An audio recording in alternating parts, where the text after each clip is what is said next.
What is up, ladies and gentlemen? Once again, you're looking at me like Brick Tamland. You're not Aaron. I am indeed Jake Tato here, hosting again on the Movie Battleground. We've got a banger of a match today featuring Will Cohen and Alejandro Hernandez. Be sure to check out the most recent matches, including one featuring myself, Alec Miller, and Chris Diaz. That was a fun one, so check that out. And introducing first with a record of 2 wins, 2 defeats, Alejandro Hernandez. Coming in off the back of a win. You wanted Will specifically in this match. How are you feeling? I'm feeling great. Battling Will is going to be awesome. I don't think it's unfair to say that me and Will are probably the two least popular dudes in the league as far as our movie opinions. Like we were talking about before we even started getting recording, I think Temple of Doom is the best Indiana Jones movie, and Will thinks that Identity is the best horror movie of all time. So this is going to be super interesting. But also, these questions are more fact-based. They're not like opinions or anything. They're just interpretations of actual things that happen. So it's going to be very interesting to get into this match. Yes, indeedy. Anything else? Let's rock it. Alrighty, I'll drop you to the back and we'll bring in Will. Will, with a record of 5 wins, 5 defeats, and a knockout, coming in on a losing streak minus some exhibition victories. How are you feeling about tonight and trying to get back in that W column? We'll see. I don't know. Like, as everyone kind of kind of lifted the veil already. In terms of prep work, I am the guy who does not like to have notes in front of him, because I feel that if I write notes down, I'm going to be flipping through the notes frantically, going what to say. No, that's not me. I like to listen. I like to have basic arguments for what I'm going to say, and I want to mold my argument in such a way that it scares note takers a lot, and it has scared note takers a lot. So, is it going to work tonight? Maybe. Is it going to be an absolute blast? Hell yes, it is. Do I wish I had my piano here in front of me too? Yes, I do. Alrighty. Then we'll see what happens in that situation. Dueling banjos? Who knows? Alrighty. I will drop you to the back here. I'm going to go over the rules real quick. Boom, bang, boom. Everybody knows, if you're watching me as your first match, I'm sorry, but stage 1 is a 60-second opening argument, stage 2, 2-minute solo pitch, stage 3, a 4-minute open debate, and then a closing argument to finish it off, 60 seconds. Alrighty, and with that said, boom, boom, we will get this started here. And Will, really quickly, no matter how this goes today, you and me, jam session, buddy. Let's do it. Oh, yeah. Hell yeah. Alrighty, and Will was the favorite for this match. He chose to go first on questions 1 and 3. Alejandro first on 2 and 4. Does that sound correct? That sounds correct. Alrighty, and with that, good luck, gentlemen. Our first question is a fan question. Actually, I'm going to wait. There's a judge not present in the background. I should probably... Yeah. Hey, there he is. Alrighty. Question number 1 is indeed a fan question. It comes to us from my potato brother, Caleb Hansen, mashed potatoes. And this guy has caused some ruckus in the league before, so we'll see what shenanigans are afoot with this one. What is the best Uwe Boll movie? Will, your time when you begin speaking.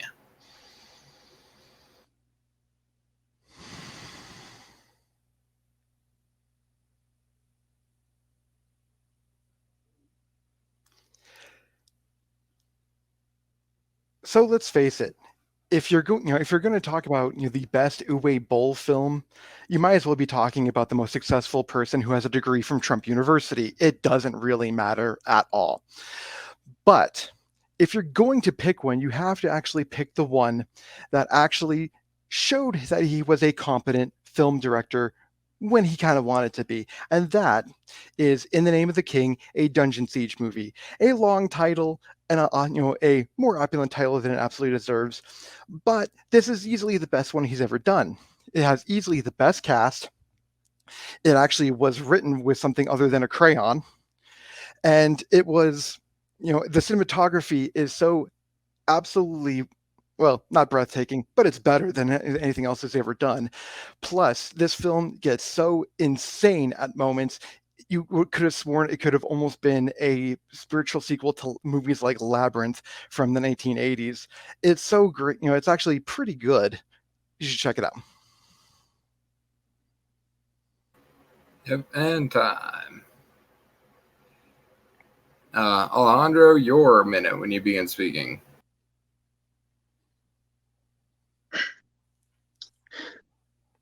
I'm going to level with you. I don't think I've ever seen an Uwe Boll film, and I had to watch two in preparation for this match. And I got to tell you, they were pretty much the same movie. Both of these movies have the lowest rating on Rotten Tomatoes that I have ever seen.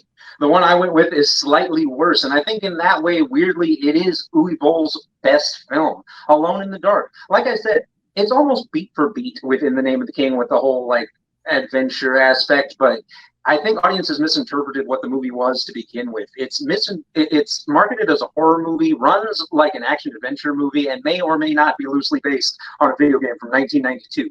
Certain expectations weren't reached, even though they were never set to begin with. Under no circumstances am I saying it's a good movie. It's not, but let's be real. Like Will was saying, Uwe Boll doesn't do good movies. That's why, for the question of his best film, I went with Alone in the Dark.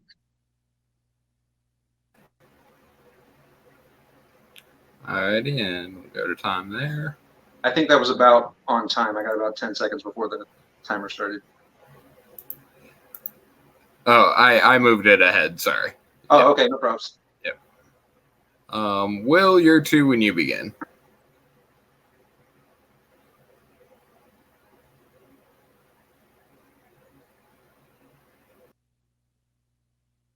So if you're going to talk about Uwe Boll's best movie, which was the exact question that we were asked here, to choose the film that that you're clearly going to say is the worst one of there and therefore is the best doesn't actually work. So that's why Dungeon Siege actually does work. I have actually seen both of these movies a couple times actually, which is why I'm probably insane. But to say that these are beat for beat the same movie is absolutely false. Dungeon Siege actually has a plot, unlike Alone in the Dark. You can actually follow the characters, the character arcs. Oh, because there's actually characters and character arcs in Dungeon Siege. There is nothing of value to take away from Alone in the Dark. You have a sex scene in Alone in the Dark that's played, that has a song entitled 7 Seconds scored to it. First of all, if you're going to have a sex scene and the title of the song that you're having sex to is called 7 Seconds, that's irony and it's weirdest. So no, that doesn't work. Plus, it's not even a sexy song. It's a song about social injustice, which this movie, Alone in the Dark, is definitely social injustice. We didn't even get good Tara Reid from films like Urban Legend and Josie and the Pussycats. We got Help, My Plane Just Crashed into a Mountain of Cocaine, Tara Reid. She forgot how to act. And if you have a movie where Stephen Dorff looks bored, you screwed up. He put in a better performance in Cold Creek Manor, and if you saw Cold Creek Manor, you'd know how horrible that film is. Alone in the Dark is absolute trash, whereas Dungeon Siege, you have Jason Statham putting in actually a pretty good performance. You have Burt Reynolds actually in a pretty good performance. You have Ray Liotta putting in a Lizard King-like performance. This is just a great movie from start to finish. Well, in terms of Uwe Boll. And time.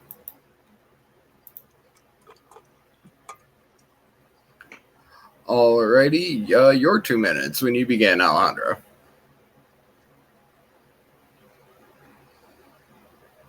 I think you may have missed the part where I said, yeah, Alone in the Dark is a garbage movie, and that's why it's Uwe Boll's best movie, because he doesn't do good movies. Popularity does not dictate value, and audiences often have perceived expectations for movies, especially with actors they know by name, which is why when audiences see Jason Statham kick the shit out of somebody, it's more acceptable to general audiences than seeing Christian Slater. But you know what?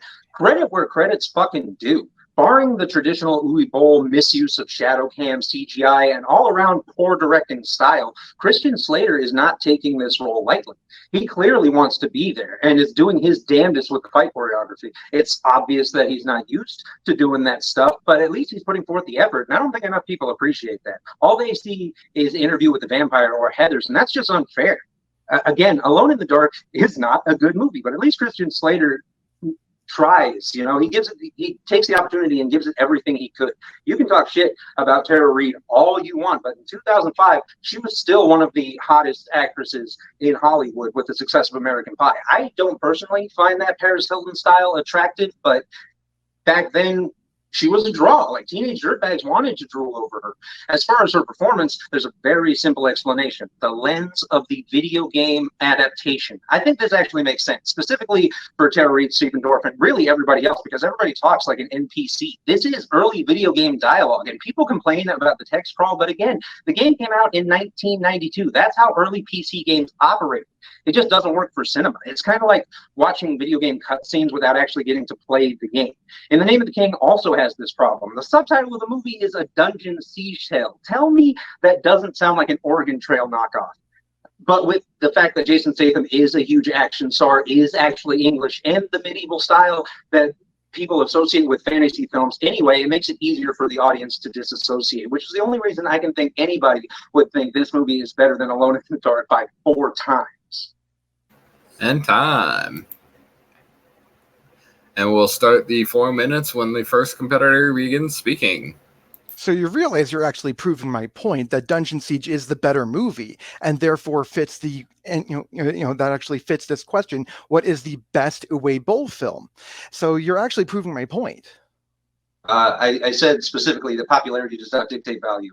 People wanted to like this movie because Jason Statham was in it, and it's a more recent flick. People aren't used to seeing Christian Slater being fighting. That's why I think really this is Uwe Boll's best movie. It's everything Uwe Boll is, all rolled into one. Christian Slater has done plenty of action films, and Broken Arrow was one of his bigger films, and he was a complete action star in that. No, that movie is not awful. That movie is great, and so he actually knows how to do fight choreography. He chose to forget how to do fight choreography for Alone in the Dark. No, that was absolutely Uwe Boll's problem, because again, he's doing his damnedest with everything that he's given. He's got conviction, which Jason Statham just kind of plays the same character in every movie, and of course that guy's going to draw. Like, if you're promoting an action movie with Jason Statham, people are obviously going to go see it. Alone in the Dark, again, it was marketed poorly. It's not a good movie, but that's classic Uwe Boll. Except they didn't see. Except if you actually look at the box office figures, they didn't actually go see Dungeon Siege. But whatever, that's beside the point. We didn't ask which one is the better grossing. We ask which one is the best one. And so if you want to discuss this, the fact that both of these are video game movies is about the only simulator you're getting out of this. Yeah, they might have a little bit of a text roll, but that's always kind of been a Uwe Boll style to begin with. And so that, you even got that with House of the Dead. But the problem is that at least Dungeon Siege at least attempted to adapt the material, where both his first 2 films, Alone in the Dark and House of the Dead, he chose to use the name only, and then put together something which actually pissed fans off a lot, which actually makes Alone in the Dark below expectations. They may have had lowered expectations going in, and those expectations got shattered once they actually watched the finished product. Again, the expectations were misinterpreted. This movie is not trying to be a horror movie. Like, if you go into it looking at it like a horror movie, he would say different. Awful. Uwe Boll is a terrible movie director. Like, why would I want that guy's opinion? But you're saying that the intentions behind the film were he was not taking it seriously, and that is absolute false. No. He has gone on record multiple times to say that he actually loves Alone in the Dark, and that he thought that it was a good movie. He loves all of his movies, and he considers himself a director. I'm saying he's just bad at directing. Like, yeah, of course he took it seriously. This is classic Uwe Boll. Alone in the Dark is Uwe Boll at his Uwe Boll. But you're going back and forth here. You're saying first that he had no intention of being a serious movie, and now you're saying that he is being a serious director. Which is it? You don't get both. It's the genre. That's what I'm saying. Like, he's not trying to not make a movie. He's not trying to make a horror movie, and that's where you made a horror film that wasn't fair. You made an action film with hardly any action in it. You had big names. There's quite a bit of action in Alone in the Dark. Yeah, not very good action. It's not a good movie. I already said that. But it is Uwe Boll's best movie because it's terrible action, because it's terrible writing, because the characters are undeveloped, and because the NPCs are uninteresting. So what you're saying is that the best film from this director is the one that that illustrates his prowesses as a filmmaker the worst? That doesn't make any sense. Well, it does if he's a terrible movie director. I'm not saying he's Steven Spielberg. The question literally says which is the best film, and if you're going to evaluate the worst attributes of the film, and just fall back on the fact he's being a terrible director, that's not what the question is literally asking. The question is literally asking what is the best Uwe Boll film, and easily that is Dungeon Siege because of the action sequences, because of the story, because people are actually giving good performances. Unlike time. Good stuff. Good stuff. Will, you're closing when you begin, sir.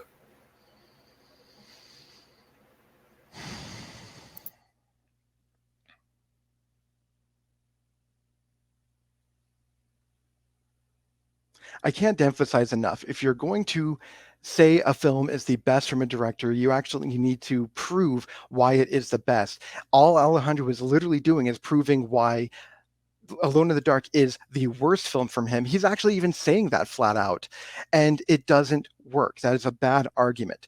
Why Dungeon Siege is better is very simple.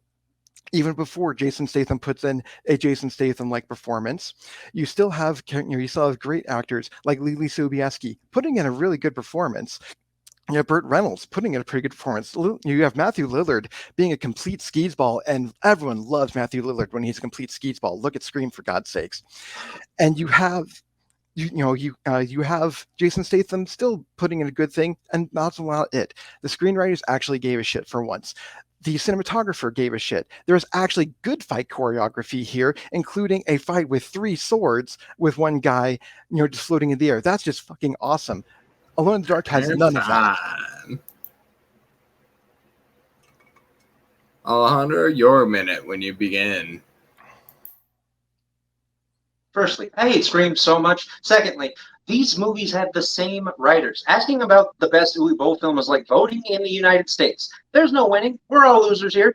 We could probably take a couple of days to break down why Uwe Boll movies generally suck, but I think the fact that Alone in the Dark is the worst makes it his best film specifically. I'll clarify once more. As a horror movie, it's absolutely nausea-inducing. As a video game adaptation from a dude who's probably never even seen, let alone played one, it's bad, but not as insulting as I feel people think it is. Maybe fans of the franchise will have strong opinions about it. Speaking of, there is a remake of that game coming out later this year, and what do you think people who play this game are going to find when they want to learn more information about it? Alone in the Dark is just a spectacular dumpster fire, and people can experience it at the click of a button. The fact that In the Name of the King isn't available on streaming anywhere, at least in the US, might make it underrated, but if we're talking Uwe Boll at his Uwe Bolliest, I have to go with Alone in the Dark.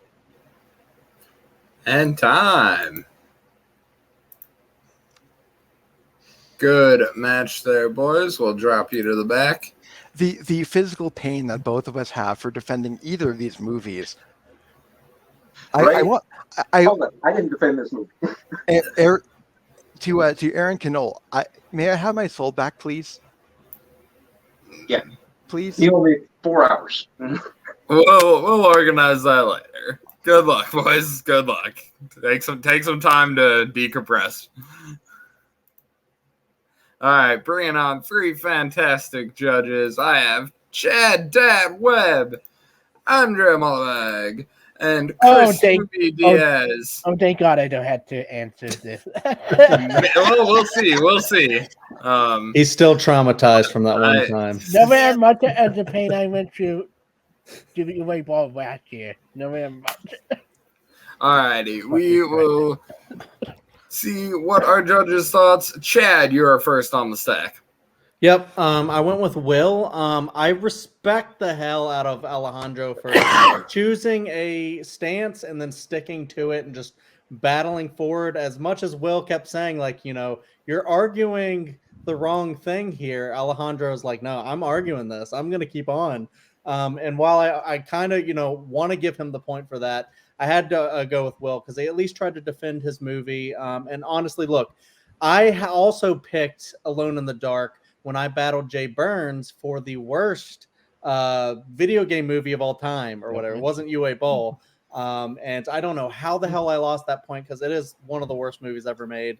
So I know that one for a fact, but I haven't seen Will's movie. However, he still was talking about the performances are pretty good in it. I mean, he probably was talking out of his ass, but it is what it is.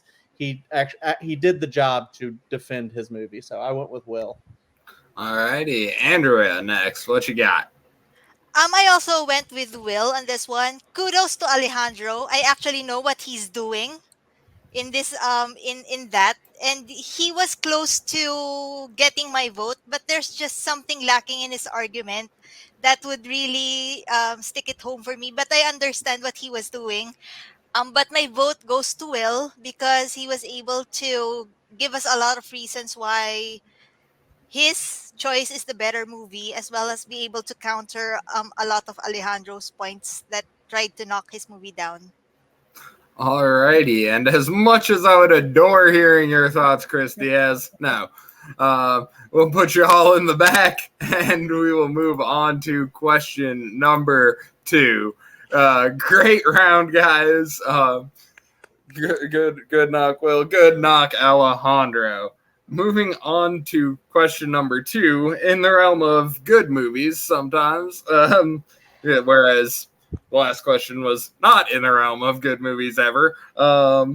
What is the best LGBTQ plus focused film? Now, to define that, LGBTQ plus,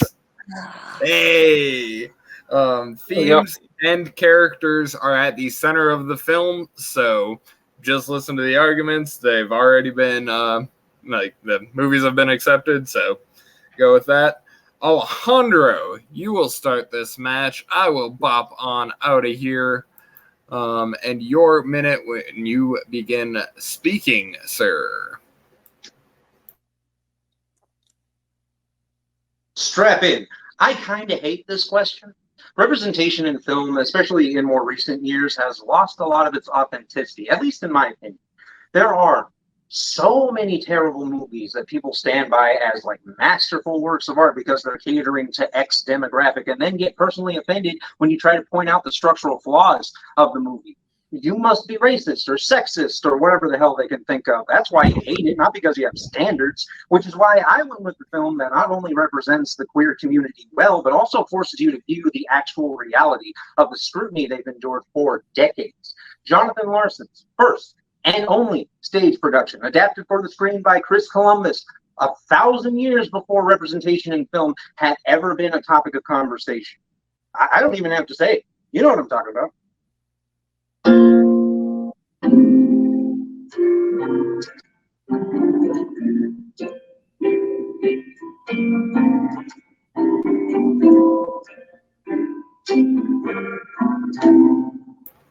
And time. Sorry for the clock errors there. Hey, and we'll see what happens there. Will, your minute when you begin speaking, I will give you those 4 seconds, of course.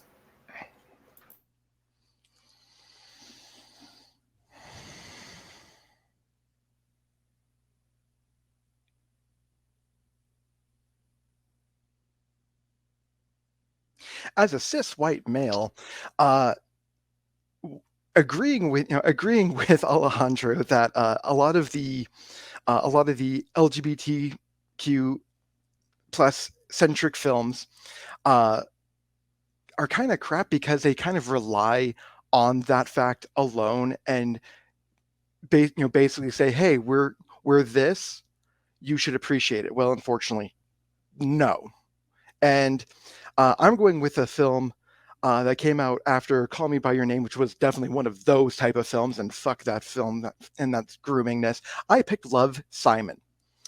Love, Simon, is for all its beautiful flaws, a great film because it was one of the first teen drama comedies to show a kid actually struggling to deal with their homosexuality and what to do with that, and it's a beautiful film. And time. Alejandro, you're 2 when you begin speaking or singing or playing, whatever you choose. There will be more, I promise. I will concede to the point that Love, Simon is actually a very good movie. I would even argue it's one of the best coming-of-age movies I've seen. Well, coming out of age, as it were, in this case. The story is very charming. Josh Duhamel and Jennifer Garner are surprisingly fun to watch play off of each other, and the subject matter is actually handled really well. But here's the thing. It is ultimately just another coming-out story set in a high school. Like, for a movie that came out, pun not intended, unless it's funny, in 2017, that seems like a step backwards, especially with the reactions of the other characters when the shoe does drop. Simon's parents talking about, I still love you. Yes, that's common practice now. His girlfriend and the rest of the cast can't believe he lied to them. Like, really? I get you feel betrayed, but to say they don't understand how a person coming to terms with their own sexuality or their sexual identity is difficult feels like a 90s plot. On that opposite end, Rent debuted off-Broadway in 1996, a time when people seriously villainized gay people to the point where referring to AIDS as gay cancer was socially acceptable because it was a justification for why it was okay. Hundreds of thousands of people were fucking dying. Jonathan Larson captures a range of emotions in his music, which is nothing short of impressive for a dude that has no classical training. Out tonight is Mimi's live fast, die young mentality. One song, Glory, is Roger's relentless determination to outlive his disease with his art. Let's not forget I'll Cover You, a song that embodies these people's lack of affection, both intimately and in society, that comes to a head in a reprise at an AIDS victim's funeral. People love Angel because of how upbeat he is in spite of his expiration date. The entire point of the show is to prove that they are not alone. AIDS can affect anyone, and when they have nowhere else to go, there's a huge community waiting to accept and encourage them. Because no matter who you are, what you've done, or why, everyone in the world only ever wants to measure their life in love. And time. Will, you're 2 when you begin.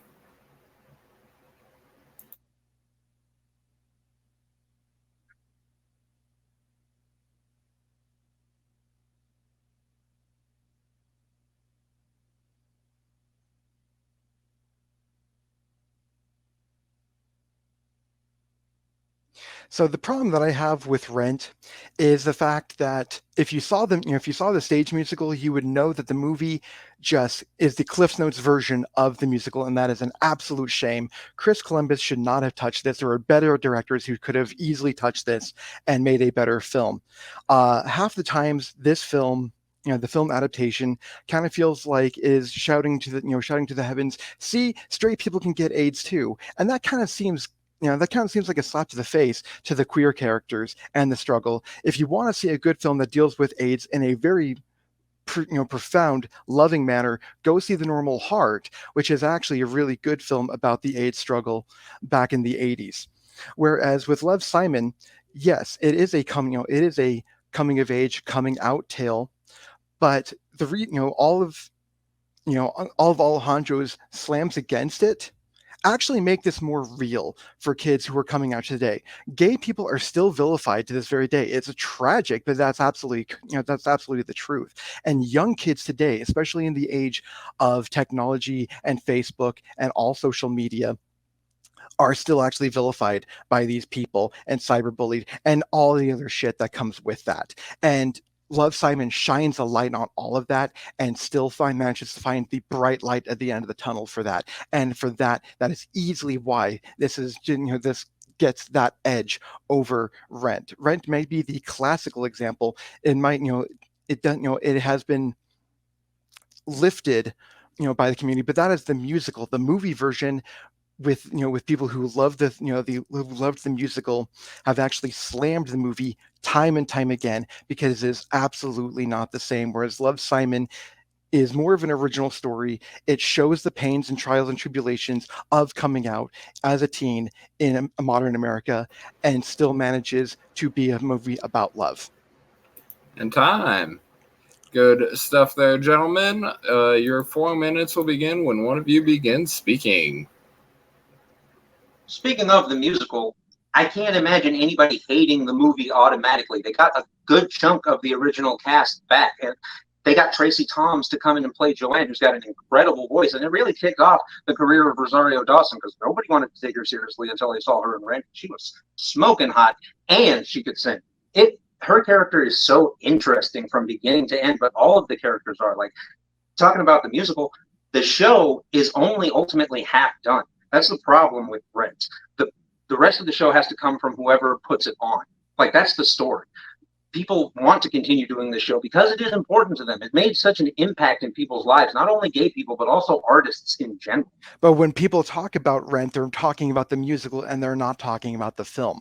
Most of the time they are talking about the musical because they saw all of the, all 3 hour, 3 gut-wrenching hours of that. That musical is powerful, is profound. And when I saw the movie, I was left wanting more. It's like they cut out so much of it to make it a family-friendly, less than 2 hour film. And that doesn't work. And that's why Chris Columbus was easily the worst person to direct this film. Whereas Love, Simon at least was they knew what audience to cater to. They knew the exact audience that they wanted to cater to. They knew that they wanted to get that teen market. They wanted to show what it's like for the modern teen now, struggling with these things, struggling with their friends not taking it well because they don't know how to say this. That's all those things that you want to say as a slight. No, that's exactly how it is for kids. Maybe kids 30 years ago. Kids today are more woke. Hashtag woke. That's the whole point of the movie. Like you were saying, the social media aspect. How do they not belong to these bigger communities? Why? It's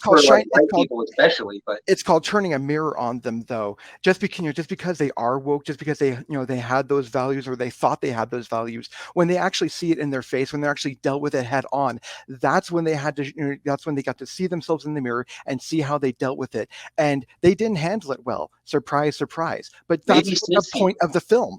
I'll concede to that point. Maybe cis people, maybe like upper class white folks, but not normal people. No offense, like. People like myself, personally, like I'm a musician, I do art all the time. I have so many gay and trans friends. I don't care what genitals you choose to put in your mouth, as long as you're a decent human being. And I know plenty of gay and trans people who are just mean-spirited, evil people. Like, you see, I want to tell you, here's the thing. I had a friend in high school who just barely came out 5 years ago. Wow. But the thing is, I knew he was gay all the way back in high school. This was 25 years ago, and he was still struggling.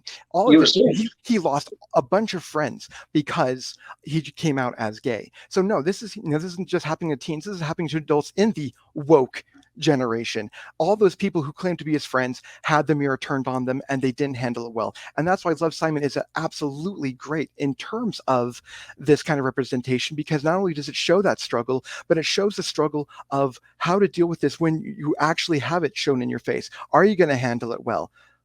That's the whole point of Rent. Like, the entire concept of the movie is to shine a light on the things about gay people that you don't get to see. The fact that AIDS does affect other people instead of just gay people. That's a huge point in the movie. Like the amount of for the complete whitewashedness of that movie, though, you don't get any of that. If you're thinking about the musical, the musical shown a lot on all of that, but the movie wiped a lot of that away to make a more chaste movie. Gay people specifically have had conversations with me where they think Jonathan Larson took everything too simple. And time. Oh. You have a minute, Alejandro, when you begin speaking. Personally, I have no idea what makes Rent family friendly. It's a scene sets in a strip club. There are a ton of reasons that Rent resonates with people, even today. It draws you in with iconic musical numbers and then proceeds to drop the truth. Coming out is difficult, but it's only the first step. What comes next is 1,000 times harder, but not for Simon, because he gets his Hollywood happy ending. Rent doesn't end. It is ultimately half a show because Jonathan Larson never got to rework it after that first performance. But again, he created one of the most influential and important stage shows of our time. The movie came out in 2005. The last show on Broadway got a DVD release in 2008. Fox staged a showing of Rent in 2019, and even I got the chance to play Roger back in February. Love, Simon is a really great film, but it will ultimately fade into obscurity. Rent will probably outlive us all because it is that iconic. And I forgot to set up the other thing, so that's the end. All righty, time. Will, your minute when you begin speaking.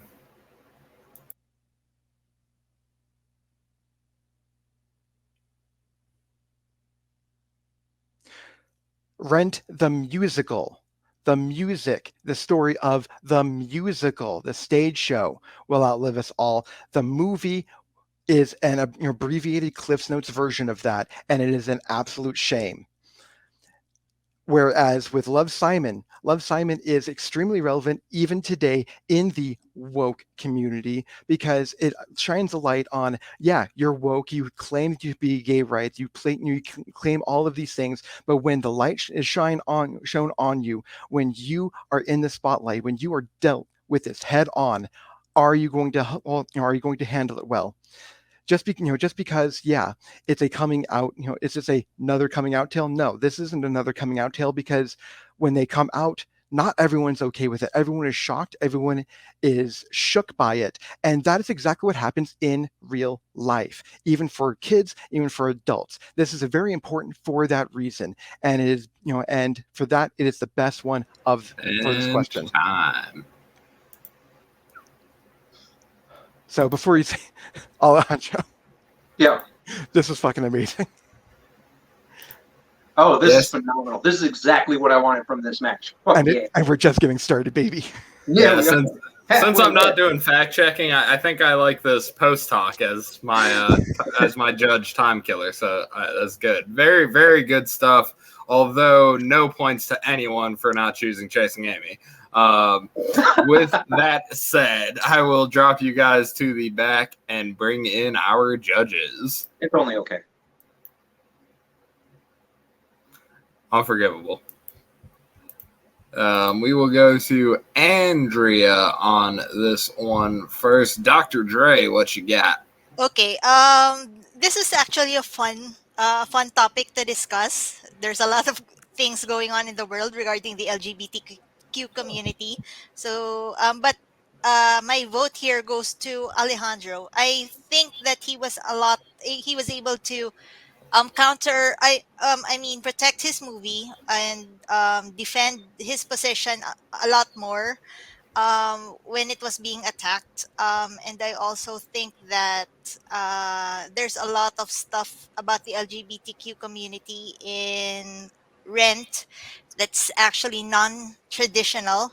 So that's why I went with Alejandro on my vote that he mentioned. Gotcha. Movie Diaz, we go to you next. What you got? This is tough. As someone who loved both of these movies, and just like Alejandro, I wasn't a productive Rent. I was an honest living guy, and Rent. But I went back and forth. It was interesting, conversation after Alejandro about the movie. But I went with Will by the slighted margin in the end. I just think that Alejandro just focused too much on the musical aspect, but then the movie and Will kind of brought that up many times, bring that down a little bit. I will at least talk about Simon characters, stuff, the representation moment with, gaslighting, everything. I just thought Will had a stronger argument in the end.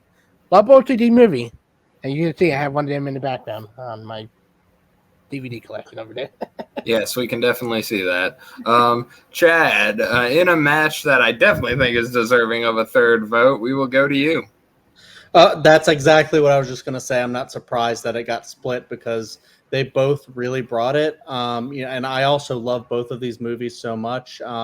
I will say Rent is one of the big reasons why my son exists. And I'm married. So that and Buffy behind me. But that being said, I went with Will here. Reason being is kind of like exactly what like Chris was saying, is that Yeah, I mean Alejandro laid out such a great case for like why the writing of Rent will live on for a long time, past Jonathan Larson, passing away and everything.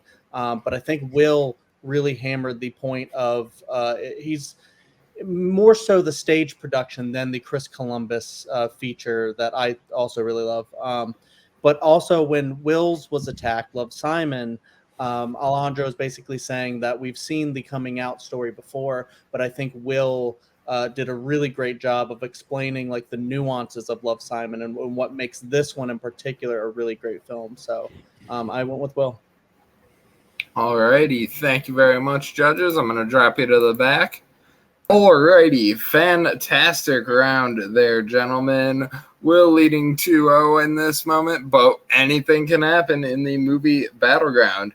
As we move on to question number 3.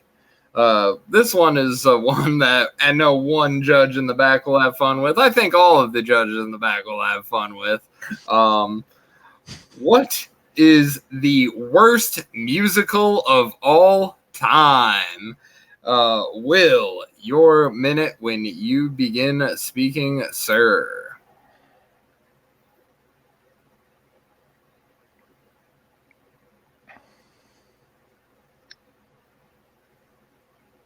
With the absolute treasure trove of shit that we could have easily, waded through on this one, I had to pick the one where even the creator of the musical said, "Fuck this musical. It's the reason why I bought a dog." That's right. I went with Cats. Yes. Is this the easy choice? Yes. Is there a reason why it's the easy choice? Yes. When people are clamoring for the cat butthole version of this, it's the only, it's only just to make this film even worse than it actually is. You had majorly great people in the film were Judi Dench, you had Idris Elba, you had Rebel Wilson, you had just this cadre of wonderful people coming together, and to call it phoning in would be the insult to phoning in. There was this bad CGI to the fact they had to patch it later.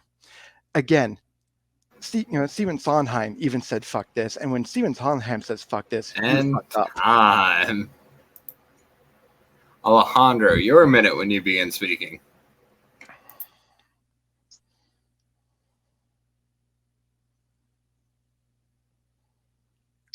All right, so I have a confession to make, and this is not easy for me to say. I love musicals. I know, very shocking. And to say Stephen Sondheim says "fuck this," I'm sure he says that a lot more than most people give him credit for. But for when it comes to bad musicals, you're absolutely right. There are a ton of bad movies to pick from because for some reason, adapting stage shows into film, we lose things. But for a movie to come out of the box brand new as a musical to a highly successful movie, or I should say a sequel to a highly successful movie, I went with Grease 2. It's got terrible music, terrible characters, a terrible story. I honestly don't remember all that much about the movie. Is Cats bad? Absolutely. Is Grease 2 worse? 1,000 times. Not only do you lose all of the charm and just the staying power of the original movie, the second movie doesn't even matter enough for people to hate on. And time there. Sorry for the errors again in the clicking on the timer and the camera work. Will, your 2 minutes when you begin speaking.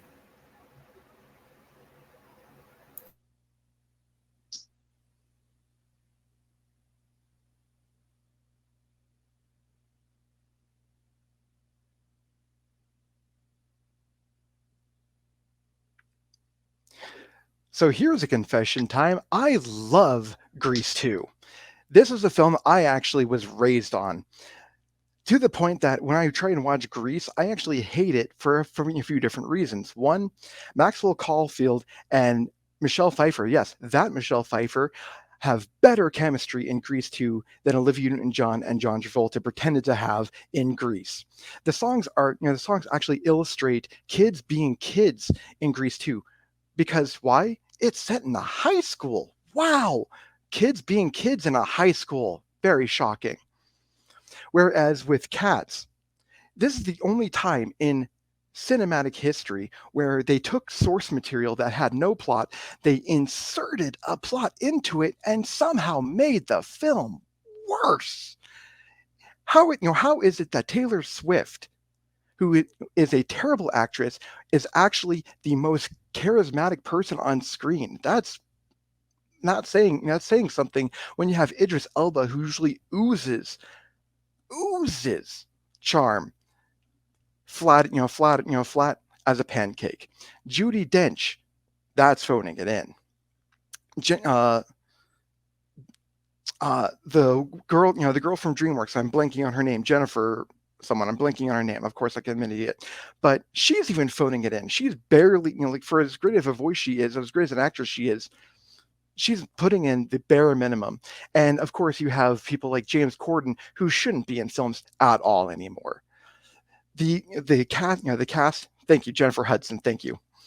But the cast doesn't work well together. There's no chemistry there, or at least with Grease 2, there have those great chemistry moments. The scumbags are proven to be scumbags, unlike John Travolta's character, who is a scumbag, and he's applauded for being a scumbag. No. Cats, still worse. And time. Alejandro, your two, and you begin speaking.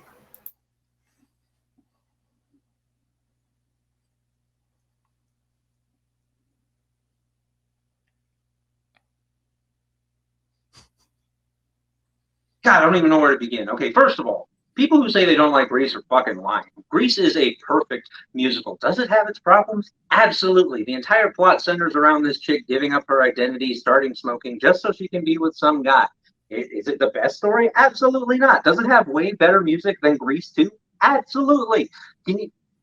Thinking about Grease, at the beginning of the movie, the intro sequence with the animation and kick-ass Grease song over top of it, that is a memorable intro. Back to School, which I'm sure a whole lot of people didn't even remember the name of, while energetic, is not memorable. They're hummable, for sure. But none of the songs in the show elevate the characters at all. Michelle Pfeiffer, even though this is her first lead role in a movie, does absolutely nothing. She's a mannequin for a good chunk of the movie. And though her voice does sound good, having her stare off slightly to the left in the camera with her head tilted, singing Girl for All Seasons is not interesting to watch. That's ultimately the problem with the movie. The director has no idea how to move the camera with the music, which is confusing to me considering the director actually did the choreography for the first movie. This movie is actually so bad that the director doesn't have it on his Wikipedia page, or her Wikipedia page. I can't remember. Anyway, the point is, Grease 2 is a terrible movie. The plot doesn't matter at all. That we introduce this character who's supposed to be Sandy's cousin to give them the same dynamic for whatever reason. Michael is so bland. The dude's like a vanilla wafer. All of the songs, for some reason, have to do with fucking. You got Reproduction. You got Score Tonight. You got Let's Do It for Our Country, where a dude tries to manipulate a woman into having sex with him because he's going to go to war. Cats, I don't know why anybody thought that movie was going to be good. The show's not good. It's got no story. It's just a collection of arias. The spectacle comes from the sets, the costume, the lighting, the movement. You take all that away, of course the movie is going to suck. Grease 2, on the other hand, had the upper hand coming out after Grease. And time. And oh boy, do I have a feeling these 4 minutes are about to be spicy. We'll start that off whenever one of you begins speaking or singing, or again, whatever shenanigans you have afoot. So again, these are high school kids. So should it be any surprise that all the songs are about fucking? I'm surprised I'm surprised the original Grease didn't have that. But you know what? At the end of the day, when you have great lyrics, relating sex to bowling, that great, just classic stupid metaphor versus what's that classic line? It's the shit when we're getting some tick, grease lightning. Blah. No, sorry, you're not going to convince me that Grease is better than Grease 2 by any stretch, and you're definitely not going to convince me that. I got a secret for you, Will. Every musical ever made that's about a love story is about fucking. That's the underlying goal of any love story ever, but they don't hyper focus on it. You know what they focus on in Grease? Danny wanting to get a car. You know what they focus on? The dance. You know what they focus on? Going to the drive-in. going to the Except why does he want the car in Greece is to get the tit. to get That's all chicks, it's not a really specific saying. tit. And so That's the whole thing about Danny's art in Greece, the first one, is that he's developing actual feelings for this woman. He's not just trying to get into her pants. And yet he is actually, and yet the same thing with Maxwell Caldwell's character in Grease 2, where he's actually trying to be interesting, and he's trying to develop something. He's trying to get a new hobby. He's trying to endear himself to all these people and then manipulate it on the side. So he's actually a very clever character like that. Whereas with Cats, you want to say why people thought this was going to be a good thing, because the musical, for all of its flaws, yeah, it might be just a bunch of set pieces, but people have loved that for ages. No, There's no story. Why would you try to make a movie about a musical that doesn't have a story?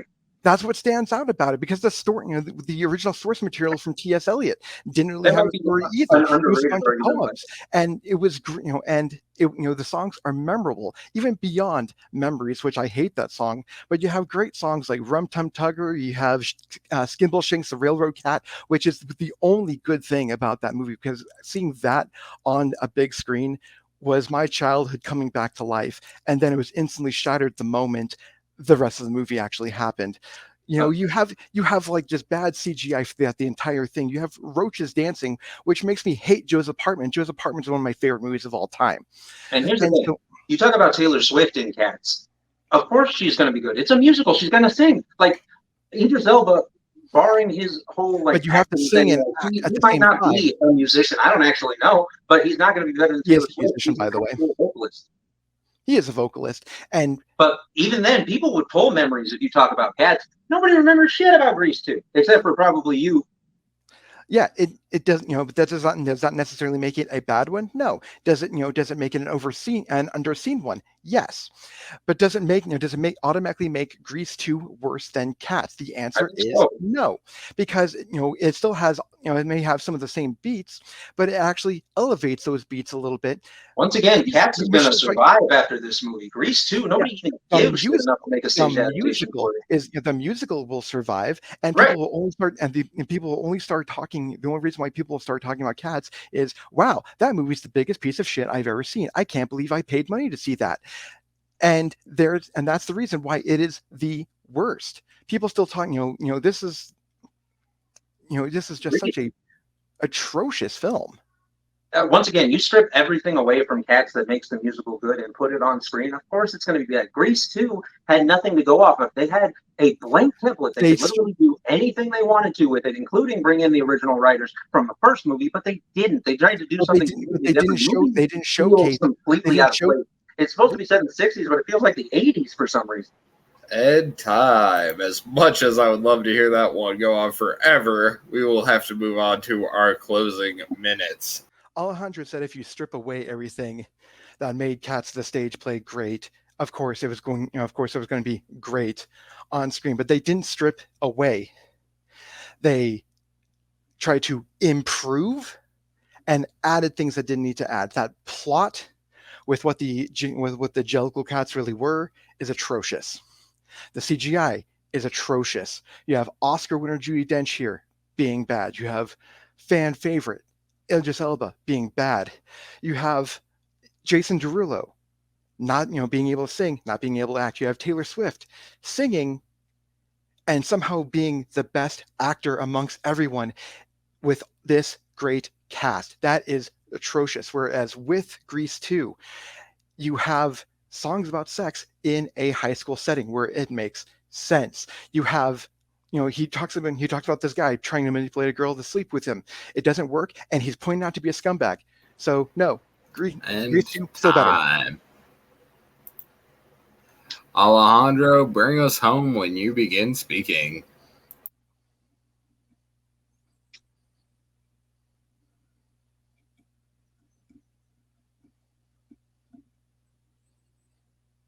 I'm not sure that they were trying to improve on the movie. I think they were trying to cash in on the movie, which ultimately they did do. Grease 2 cost $11 million to make. They made $15 million total in their entire run.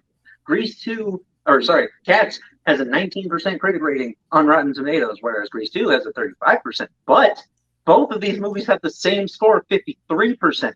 The difference, 250,000 people had to rate Grease 2 in order to get it up to that 53%. You know how many people rated Cats for that same 53%? Off of 19, 5,000.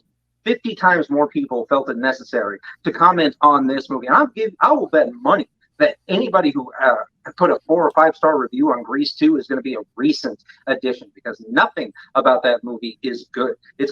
I really wish that this movie would fade into obscurity, because it is niche, but guess what? That's musical theater in a nutshell. Cats, people know. And time. The fact that you had to defend Cats probably hurt, didn't it? I mean, not really. Like, I haven't seen the movie. I just know of the show, and I don't care for it. So it was my favorite musical growing up before I discovered Les Mis. And that's really what kicked off this whole argument. Let's be honest. Wow. What a match indeed. As I predicted, we will see what the judges have to say on this one. And I will kick you guys out and go to them. Diaz, I'm excited to hear your thoughts on this one. What you got, buddy? Spoiler alert, I never seen Grease 2 before, just because I'm not the biggest fan of the first Grease, but and also had a horror story about cats that took on ages about having looked at the movie theater. But in the end, the one that convinced me, even though I never seen the movie before, but he went so far to how bad it is, Alejandro.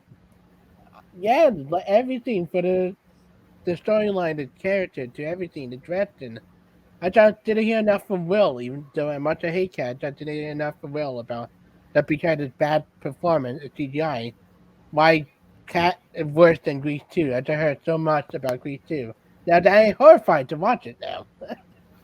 Alrighty, Andrea, you're next, and you are muted. What you got? Yeah. My comment here, I wrote that the CGI of cats are really nightmare inducing, and that the CGI of cats are stuff that nightmares are made of and should not be shown to children. But aside from that, based on the arguments that were made, my vote still goes to Will. He was able to really hammer it home what made Cats so bad. Although Alejandro did make points about Grease too, I think it was not really enough. I think Will was able to provide more reasons to say why Cats really was bad. So my vote goes to Will. Alrighty, and I'm realizing now that I messed up the judging order, but hey, we'll see what happens with that anyway. It's good to get some extra opinions in sometimes. Chad, what you got?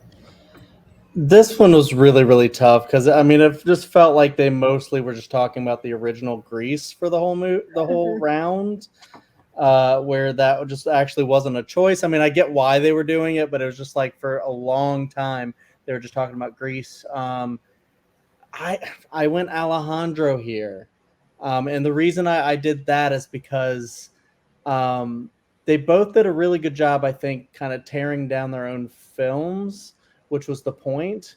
But I think like Alejandro made a good point saying that, like, you know, nobody really cares or remembers Grease 2, but like they're really engaged with Cats.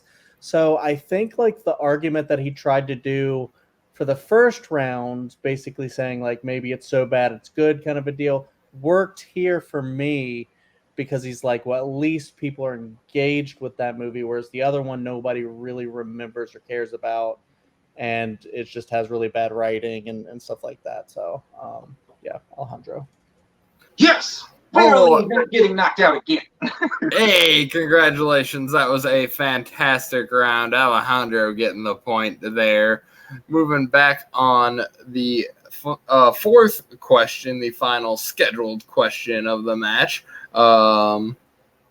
What is Steven Soderbergh's most underrated film?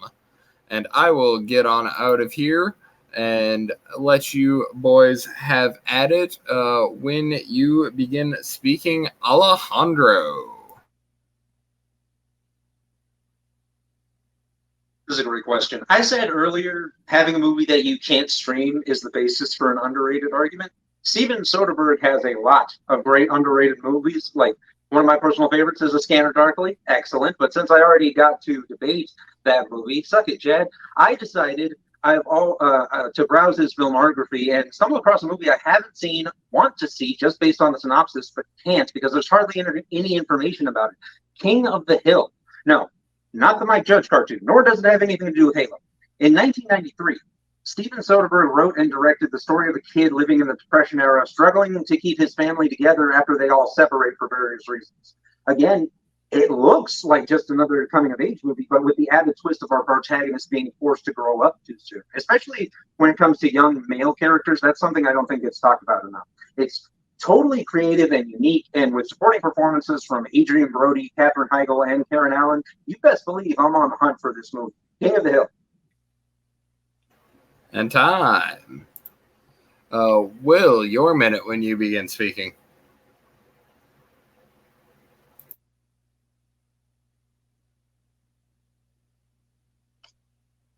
When I think about underrated, I think about a film that both never gets talked about and completely missed its core audience altogether somehow.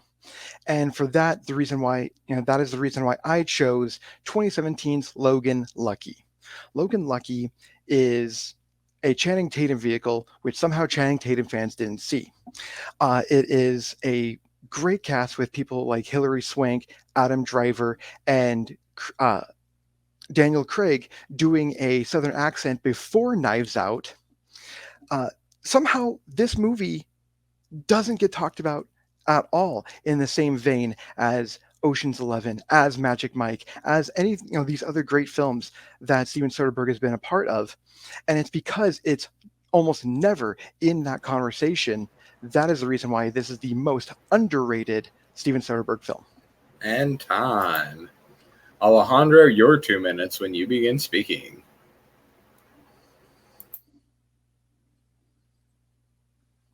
I already mentioned Steven Soderbergh does underrated films really, really well, but I can't imagine a world where Logan Lucky is considered underrated. With the way that movie culture is today, like I was talking about earlier, we hyperfixate on films to the point that we make up games about them. How meta.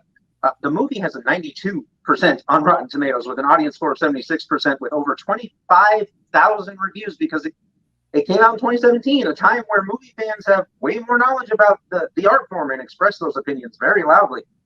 For a 2017 movie with Daniel Craig, Adam Driver, Channing Tatum, and Hilary Swank, you kind of expect those numbers. Whereas King of the Hill has a 91% and audience rating of 84%, and I'd never heard of it before a couple of weeks ago. People who have seen this movie love it to death, but nobody's seen it. The audience score only has about 5,000 reviews. That alone makes it Steven Soderbergh's most underrated movie. But on top of that, just based on the clips and trailers that I could find, Jesse Bradford seems to be acting his ass off, which is beyond impressive for his age at the time. He's already a sentimental character from his mother being committed to an asylum, his dad leaving him alone because he's a traveling salesman, and having to say goodbye to his brother so that he can be taken care of, adds so many layers to the character. I wish I could explore with a full watch. This movie piqued my interest in the worst way, and now I have an itch that I can't scratch because I can't watch this movie. Logan Lucky, because it got so many reviews, because it is in today's cinematic environment, I would consider it a perfectly rated film. It might not be your desired outcome or people who like this movie's desired outcome, but I feel like it's fair. Anybody would know Logan Lucky, like casually. If you're talking about movies to any person, Logan Lucky would definitely be like, oh yeah, I do remember seeing trailers for that. Absolutely no one knows anything about King of the Hill, and that to me is why Soderbergh's most underrated movie. Seriously, if anyone knows how I can, I'd love to get a hold of this movie and give it a watch. It sounds incredibly interesting. And time.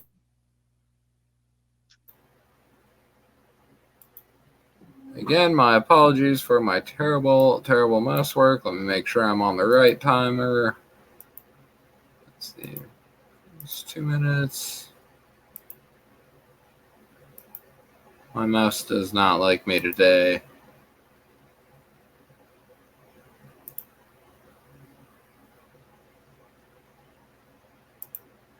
Alrighty, your 2 when you begin, Will.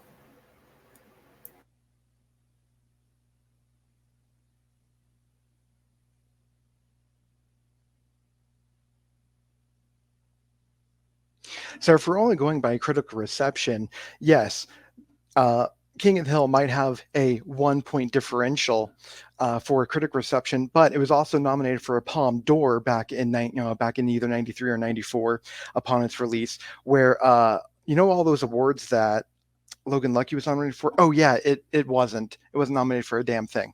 And so there, that right there shows that you can be underrated. You want to talk about all these user reviews? Sure, yeah. Logan Lucky has over 30,000 30,000 reviews on Rotten Tomatoes. Magic Mike has 100,000. 21 Jump Street has 250,000 or more.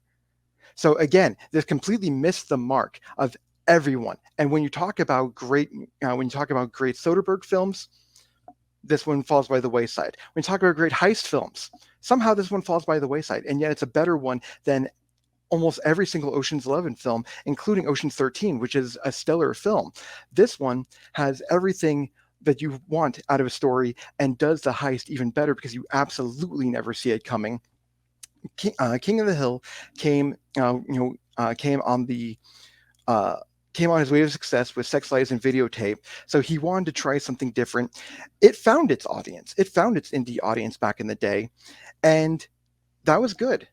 That was good for them. But it didn't hit, it may not have hit the same way with people in the long run, the way that Sex, Lies, and Videotape did. But I actually did see the film. There are ways of doing it, illegal ways, but there are ways of doing it. And it's okay. I think it's perfectly rated for what it is. But when you compare it to Logan Lucky, when it's about a struggling man and a war veteran trying to get money so they can save their family, so they can save their dignity, and at the end they manage that, that's such a better film than King of the Hill. And time. Good stuff, boys. We will see what carries on in this four when one of you begins speaking. First of all, don't break the law, kids. Or illegal ways. Sorry, never mind. Ye matey. Here we go. Do not do anything illegal. Do not take that away from the video. Speaking of ye matey, Adam Driver's character not having it in a prosthetic hand the entire time, it works. It ties everything in together, and the amount of humor that they have around that, and it shows that you can have humor with this. You can have that gallows humor. Everyone thought that Daniel Craig was going to get nominated for his role as this Southern con who they break out of prison and is a demolitions expert using glue and gummy bears as an explosive. They thought he was going to get nominated for an Academy Award. I mean, no awards necessary. Talking about nominations just in general, like why even bring up that King of the Hill was nominated for a Kids' Choice Award or whatever it is that you said? Because a Palme d'Or, the prestigious the Palme d'Or, the prestigious award at a Cannes Film Festival. Okay, here's the thing. When you say indie audience, like that's kind of the whole point of an underrated movie. It is niche. Only a few people know about it, and only a few people like it. That is what makes an underrated movie. Logan may have gotten unlucky with like the way whenever it came out because other movies were coming out people wanted to see. Not because it's a bad movie. Like you clearly enjoy the movie. I haven't seen the movie. I haven't seen either of these movies, but I want to see at least one of them. So this is kind of the problem, though, is that when you're talking about underrated doesn't necessarily mean completely underseen, but it can also mean under talked about. And yes, yes, Soderbergh fans are definitely talking about King of the Hill. I'm a Soderbergh fan. I've heard about this movie. I thought it was interesting to revisit this movie. I should mention I was only one in 1993, so my movie knowledge from those days is a little bit loose. But yeah, and me being as old as I am, I was 11 when that came out. I didn't see it when I was 11, but I got to see it because I worked at Blockbuster, free rentals. But especially back then, but like the entire point that you can't find this movie, like I could probably find Logan Lucky if I wanted to go watch that movie. Like, but King of the Hill just sounds so much more interesting. But that's kind of the problem is that with King of the Hill, the people who want to seek it out know how to find it, but the people who it's easy to say that you can easily access Logan Lucky, but the problem is no one does. The amount of people that I know who have yet to see this film, like prominent people either in the trivia community and like people who tell me that they are cute cinema fans, never even heard of this film, but they definitely heard of The Hitman's Bodyguard, which is what beat Logan Lucky at the box office, which is a shame. Again, the market is so oversaturated. There are so many movies coming out all the time. Of course, some of them are going to get why you can call this underrated, because that might not be true, because like I saw Shang-Chi and the Legend of the Ten Rings last year. Great movie, completely underrated MCU movie, I'll go ahead and add. But I think a lot of people were just kind of bored with the MCU at that point. I do think that Logan Lucky had a great cast, it had a great idea, and is ultimately executed well. Like I said, it's rated better than King of the Hill, not by much, which is why I think King of the Hill is a great movie, and I do want to see it. Underrated or not, but the fact that I can't find it, the fact that there's hardly any information about it, definitely makes it underrated. But King of the Hill is perfectly rated because it doesn't, it has some interesting ideas, but these are definitely not new ideas, especially for the time period where they were having a lot of stories like this, a lot of coming of age stories like that. Whereas Logan Lucky is a heist film that you just don't see coming. You think these are a bunch of hillbillies and time in the world. Strike the world from the record. I didn't mean it like that. Alejandro, your minute when you begin speaking.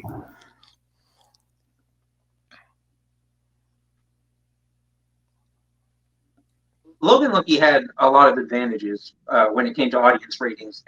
In 1993, we didn't have movie news constantly bombarding us all the time. We didn't have the ability to share movie opinions as instantaneously as we do today. More importantly, we simply couldn't know about every movie. Like, that's the problem with being in the internet. It was nearly impossible. That's why I considered Logan Lucky to be perfectly rated. It got exactly what it put in. You can't have over 25,000 people feel strongly enough to write a review for a movie if it's underrated. To me, underrated movies can be good or bad. Like we were talking with Uwe Boll earlier. The deciding factor is how well known it is. And I guarantee none of you had heard about King of the Hill until today. Like I said, on the surface, it's interesting enough to make me genuinely curious about it. The reality that I can't watch it at all is a crime. And I'm gonna keep being mad about it. I do think Logan Lucky is an ultimately fun time, but again, for the question, Steven Soderbergh's most underrated movie is obviously the one you don't know about. And time. Will, your closing minute when you begin speaking. And as someone who has actually seen King of the Hill, I can tell you that the film feels like it's actually coasting on Steven Soderbergh's good name off of Sex, Lies, and Videotape. It's kind of drab, it's kind of depressing, but it's, critics like that kind of stuff. So I would say that that's perfectly rated exactly where it is. Does this movie need to be seen? And that's kind of the problem with underrated as well. Does it need to be seen? The answer is no. Whereas Logan Lucky absolutely needs to be seen. If you want to see Channing Tatum put in the best performance of his career, if you want to see Adam Driver put in a great breakout performance, if you want to see Daniel Craig be Benoit Blanc before Benoit Blanc existed, then you absolutely need to see this film. This film is just a ride from start to finish, and you think these dumb hicks aren't going to pull off this, and then all of a sudden they do, and it is a crowd-pleasing moment, and yet no one in the crowd was there to see it. And time. We have another fantastic one here. Great job, you guys. Alejandro. High five. High five. I showed up today. I'm very excited. Also, man, I hate underrated questions. What does it mean? Who knows? That is for the judges to decide, and we will do that now. Switching it back to the original rotation. Chad Dab Webb, what you got? Did you just say cauliflower to me? I went with Will. Yeah, no, that was a quote from Logan Lucky. Maybe you haven't seen it. It's like, no, but this was a really great round because underrated is a very hard question to debate. And both of these guys had brilliant answers and brilliant arguments for underrated for their specific films. One saying it's been underseen, which is a valid thing to say for underrated, and then one saying that no, this one has been seen, but it's just not been rated up highly like some of these other films that are very similar to this one, but it just doesn't get the respect it deserves. And that's why Will won it for me, because I preferred that argument to Alejandro's, even though I think Alejandro did sell his very well as well. So I wouldn't be surprised if someone else votes for Alejandro. And just like, because this could very well be the last question, I just want to say, I think both of these competitors are just getting better and better each time, because this was a banger of a debate. But yeah, like I do agree with Will here, just saying that Logan Lucky should be talked about with a lot of these other great heist films, and I think everyone should go see that movie. But I actually want to check out King of the Hill now. So, Alrighty, Andrea, what you got? Okay. Yes, China said earlier, this was really a very, very close debate. I was really thinking about each point that was made, and actually at the end is the only time that I really made a decision. But I'm really unsure until the last minute. But as I'm going against Chad this one to give Diaz a chance to be the tiebreaker, so to speak. My vote goes to Alejandro. I just think that he was able Mhm. to really show um, what makes his movie underrated by the fact that it's really not seen by many. So my vote goes to him. Alrighty, Movie Diaz, the tiebreaker. What you got, bud? Guys, I am incarcerated. Yeah, Will got my vote. I had to use another Logan Lucky reference here. If we're back and forth, I think Will pulled the card of it's a heist movie that nobody talked about. It's a Channing Tatum movie nobody talked about, even Channing Tatum fans. And it went back and forth. It was tough. And that went with Will at the end, just by the slighted margin. Alrighty, thank you, judges, because I will drop you to the back. Because. And your winner, Will the Virtuoso Cohen. Good game there, buddy. Wow. Breaking the losing streak, 6-5. That means you are very, very likely eligible for the tournament. If that is something you are interested in, is that what is next for you here? I think I have unfinished business with the tournament. I was without trying to be punny for once. I was actually debating whether or not I wanted to do the tournament this year. But if you go by recording order, this is actually my third victory in a row if you count the exhibitions. And the exhibitions actually sparked something in me that I didn't know I didn't know was still there. And so when Aaron told me that Alejandro was specifically asked for me, of all people, someone, that would have been very interesting, because Alejandro, I've seen his recent matches. He's definitely on the rise again, whereas I, as you put it at the beginning, was on a three loss streak. And so whatever I had, a lot of people were asking if I had just lost it. And so this was an amazing match from start to finish. No shade at Alejandro. This was not only was this a fun match, but he kept me on my toes every single time, to the point that there was only one question that I got a point on where I got all the judges' approval. And it was on an Uwe Boll question. Honestly, fuck Uwe Boll and fuck that question. Yes, indeed. I agree with you on all counts. But in all seriousness, I fucking love this league. I love debate more than I ever really pretend to. Yeah, I don't, it's true. I'm not gonna lie about it anymore. I really don't take notes, but I think I put enough of myself out there today to prove that even though I don't prepare as hard as some of these other people do, I still can stand with them, and I can still beat them occasionally. So maybe don't sleep on me either. Maybe not. I would never do that. So good luck to you. Hopefully you do make that tournament. There could be some wacky shenanigans that prevent it, but I don't see it working out that way. So best of luck to you in the future. All right, and we will bring in Alejandro, the unfortunate second place finisher here tonight. You called Will out. This is a tough loss for you. How you feeling, bud? Man, no, I'm just kidding. It was actually not that tough a loss. I figured this was going to be a hard match. Goddamn, I faced Will before indirectly. I got the up on him on that one, but I figured one-on-one was way tougher. And like I said, we're not the most popular guys when it comes to movies. Like, we have drastically different takes, and we always stand by our decisions, no matter what. And yeah, I'm really bummed that I didn't get the rent question because, god damn it, now I have to go tell my friends about that. But I also got the Grease 2 question, so I can't be mad about that. Yeah, it's a good split at least. You can't lose both those ones. Right, and on that same note, I didn't get knocked out. I would have loved to have gone to sudden death since I haven't actually had a chance to do one of those yet.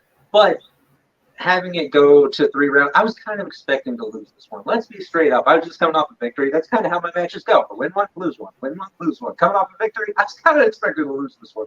Losing the Uli Bowl question, that was kind of a given. I never get the first question. I don't know what that's about. But that's on the list of shit to get done in 2023. Alrighty. Yep, at 2 and 3, I feel bad for the next person in that 500, sub 500 range who has to face you. Thank you very much. Tato, let's go. Maybe. You never know what will happen in the future. All right. With that, we will say good night. Thank you very much to the judges. We had Chad, we had Andrea, we had Chris. Double checking my notes. Definitely sub to the channel there. And check out this upcoming big match on Friday. Number 1 contender match. Noah McCausland and Joe Fairley will be competing to challenge Amaru Moses for his title. So definitely give that one a check out. Thank you very much. I've been Jake Tato, and this is the Movie Battleground.